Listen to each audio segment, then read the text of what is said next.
Okay. So got that done. I'm going to set him aside to let him finish drying up. And we'll pick two more critters. I got this weird um, cabbage monster, a lettuce monster. Looks like a big ball of cabbage lettuce with a big mouth on him, and just like a large weasel or ferret. So for the I probably do some red cabbage. Look, I'm just make it different. So the first color we'll put on there, I'm gonna go to contrast colors. Now I'm gonna use apothecary white and paint them all. Use a bigger brush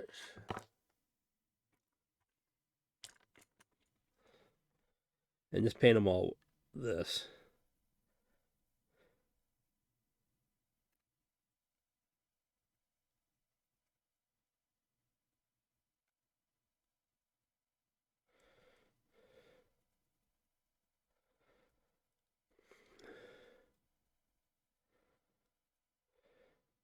Oh, yeah, it has a little tail too. Oh yeah, just cover the whole model with this white.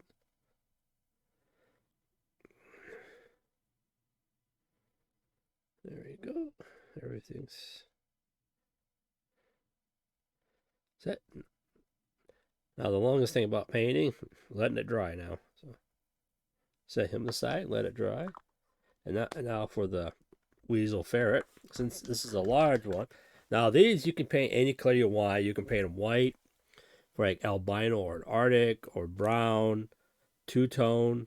So basically, I'm going to do him in two-tone color. I'm going to do his base and belly down here, and I'm going to do an opposite color. Usually do a lighter color, but I'm going to do a darker. I'm going to use Black Legion for his belly, and his undersides.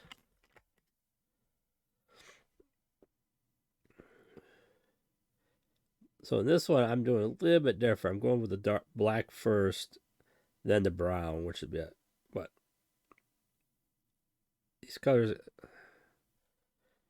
will work because once you put it on, then you'll blend the edges. So right now, you got the black has a nice, but once you can feather it a little, and once you put the brown on, then you can blend the two colors together. You can get rid of the that nice straight departure line between the two colors.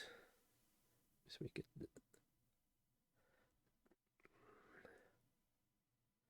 go right to the edge of his tail.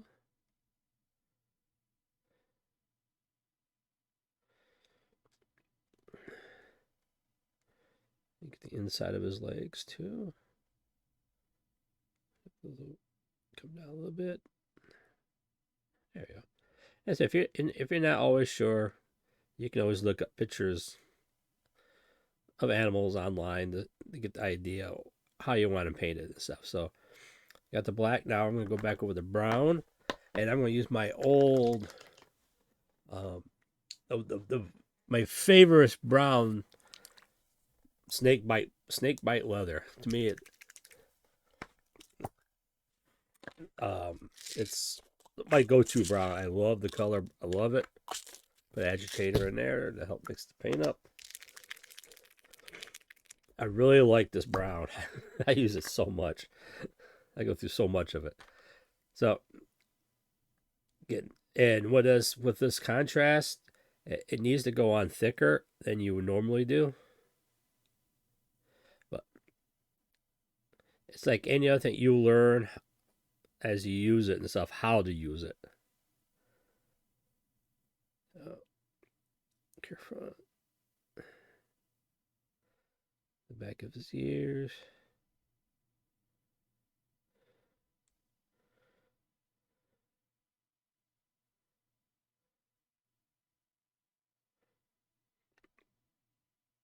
The front, the top. And go right down the side.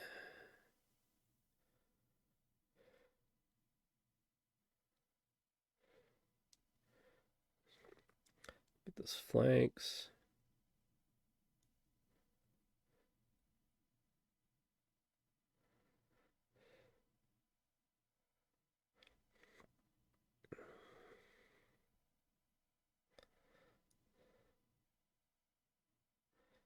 There you go. There you go.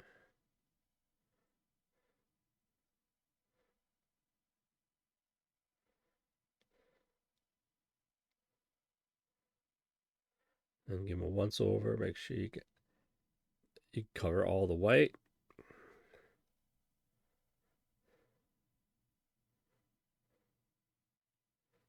That's done. And then what you can do is with a transition, then you just kind of paint over that line. What it does, the black will darken up the brown, and what it is, then it'll start feathering it in. It'll just, you get rid of that transition. And if that doesn't work, so like you do it, but you still can see the line. What you can do, while everything's still wet, grab the black again, and you can come back with the black. You can mix the black in there, and that will help blend the color. Will help blend the colors in too. So, but like anything, it just takes practice.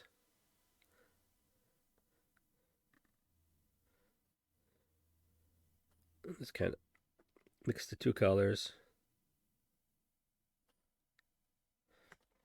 Get some of that paint off my brush. Come back and just play with it, and the colors will eventually work their way in.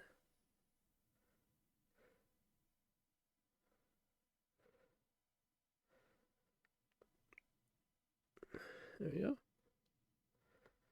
The weasel. So big weasel. That's like a 28 millimeter weasel. That's a giant weasel. So I missed a whole. That's why with the white, I don't know if you can see this. I missed a section right behind his ear there. There you go.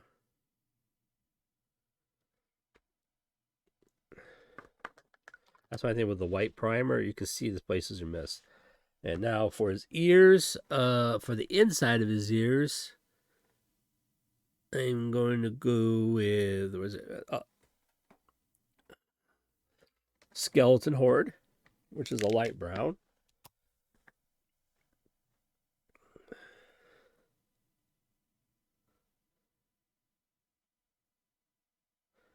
The inside of his ears.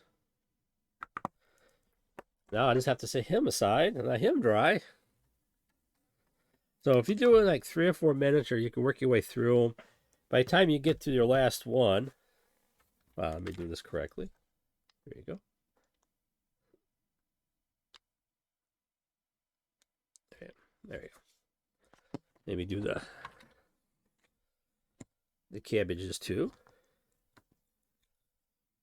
So the cabbage is drying. You let the weasel fully dry out before you do anything else with him. Go back to the elk. And yeah, the elk's good enough. So if you want to, you can stop right now and you have a nice painted deer. Deer or elk or other. But I'm going to show you another technique, which is called dry brushing. It's not difficult at all. All it is, you just need regular paint, standard paint, and a brush, but that has stiff bristles. This is a Games Workshop's dry brush. It's made actually for dry brushing. It's a stiff brush, and all you need to do is just get some paint on your brush. Then on a paper towel, or whatever you're using, is get rid of them. The way I do it, get my hand in there. I just use the back of my hand like that until it's almost nothing there. And all you're going to do is just drag it. Drag it. And he pops off. There we go. Let me do this. Let me put it on the bottom one. There we go. Yeah. And what it is, you just kind of drag the paint off. If you get too much off, you can always do it again. But all it does, well, what you do, you just drop in a little light, and you're just lighting it up. You're just picking up just the high areas. You're emphasizing areas and stuff. So you can also use this for if you have something in the sunlight, you can hit areas where the sun's hitting it. But all you're doing is you're just emphasizing certain areas of the. So you just go like this. Get around the snout here, make that a little bit. Well, you don't have to do it with this paint. You just leave it how it is. But this way, it just picks up the areas, and it does give it almost a 3D effect because it changes the color for the top layer over the rest. There you go. Not too much. You can overdo it, and then you get really splotchy. But yeah, that's a fine deer or elk or moose or whatever world you're playing in. I just want to know it's a little bit wider. There we go. A little bit bare skin. There we go. That's it.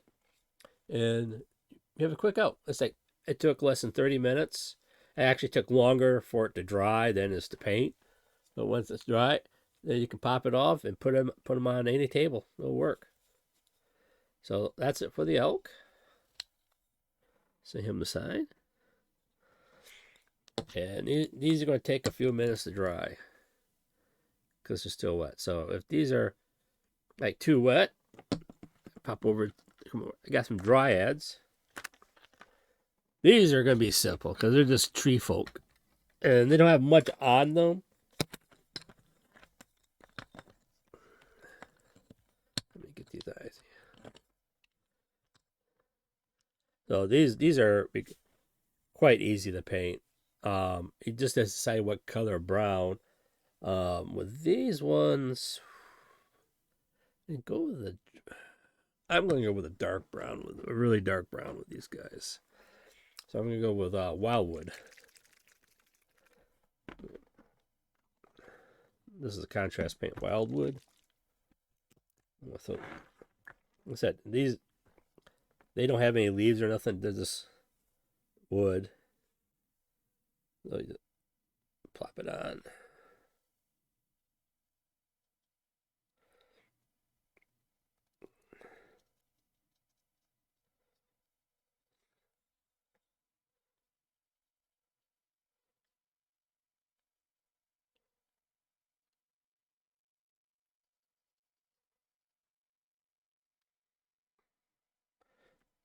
There you go. Doesn't take too much. Nope, I gotta put him on the small. There we go. Let's keep doing. Get everything covered.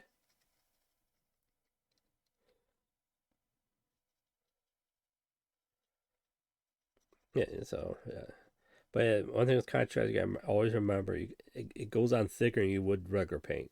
Doing regular paint, you do thin layers. But with contrast, you go on thick, and it'll just flow. It'll stay light on top and get darker as it falls in the seams and stuff. I got that. The big one.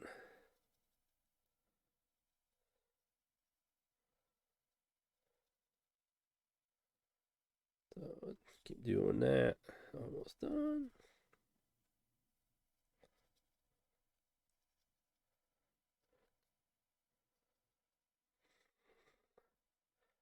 Yeah, dryads are easy. If you get, but I say you can paint them different ways. You can paint them white if you want to make them popular or other colors. You can make them colorful if you want to. They don't have to be natural wood.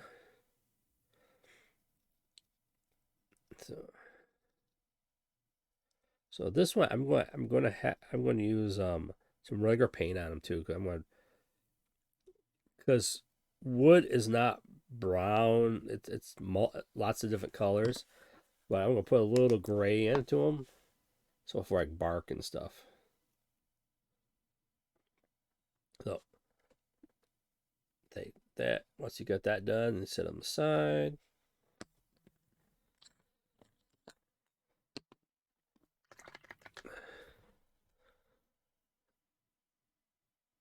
go back check my cabbage. All right. The cabbage is still wet. Yeah, it's gonna be a few minutes for these guys. But like I said, the ferret is almost dry, but he's dry enough I can get some areas. So I'm gonna use regular paint, and I'm gonna pick out his eyes. I'm gonna make those white for the next layer. And his teeth are gonna be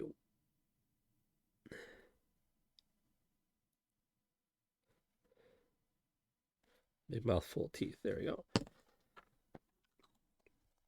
That's gonna be dry in a few minutes. All right. Let's paint. Need some browns. And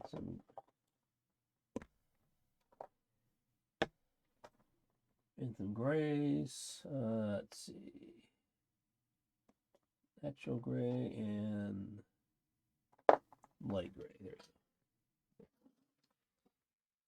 So what I'm going to do with these, I'm going to be dry brushing these guys to pick up more colors. So like I said, you can paint with these colors. You can just leave it as is, but I'm going to put one more layer of brown on it, just to really make them stand out. And that can be almost any brown that you want. So it depends on what you got. You got Games Workshop. I got Monoliths, Army Builder, Army Painter. So whatever paint you got, just a lighter brown to go over the brown. So he's almost done, but I can get his eyes. So usually most eyes are black, but I want his to be a little bit different. So I'm just going to go with red. But not blood red. Maybe, yeah, flesh terror red. That's what. Flesh terror just.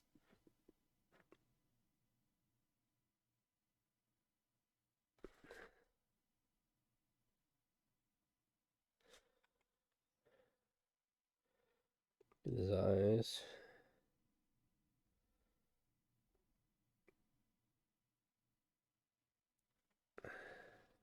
Right. Oh.